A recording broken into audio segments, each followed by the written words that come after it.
রাজ্যে 6টি উপনির্বাচন হলো, কিন্তু 6 জায়গায় আমরা দেখতে পেলাম শাসক আর মানুষের মতামতের উপরে ভরসা করতে পারছে না। ক্ষমতা দেখিয়ে বুথজাম করে বিভিন্ন অবৈধ পন্থা অবলম্বন করে এগুলোকে জিততে চাইছে।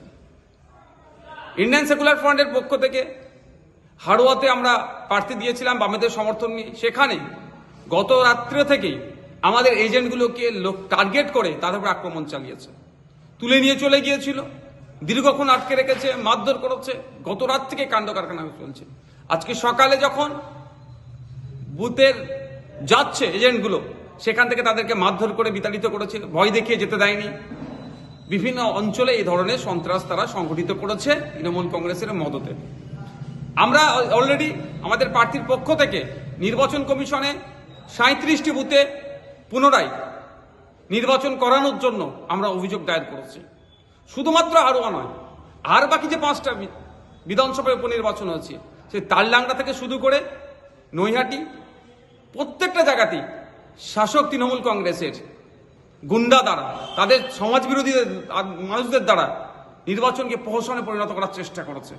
বিভিন্ন জায়গায়, কোনো জায়গায় প্রার্থী আক্রান্ত হয়েছে, কোনো জায়গায় আপনার বুথের এজেন্ট আক্রান্ত হয়েছে।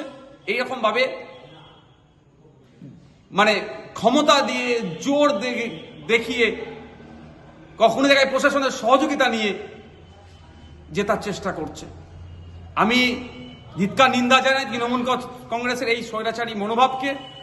সাথে সাথে নির্বাচন কমিশনের কাছে অনুরোধ করব, মানুষের মতামত প্রদানের যে জায়গাটা আছে, আরো দায়িত্ব নিতে হবে নির্বাচন কমিশনকে। প্রত্যেককে সুনিশ্চিত করতে হবে শান্তিপূর্ণ এবং অবাধ জাতীয় নির্বাচন এই প্রত্যেকটা নির্বাচনী ক্ষেত্রে।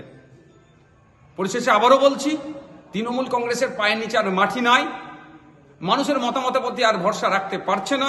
সেই জন্য গুন্ডা, মস্তান, সমাজবিরোধীদেরকে দিয়ে এই বুথ দখল করে, এই বিরোধী এজেন্টকে মারধর করে তাড়িয়ে দিয়ে, প্রার্থীকে ঘিরে চমকানো ধমকানো, প্রার্থীকে হ্যারাসমেন্ট করে ক্ষমতায় টিকে থাকতে চাইছে। এটা আর বেশি দিন নয়।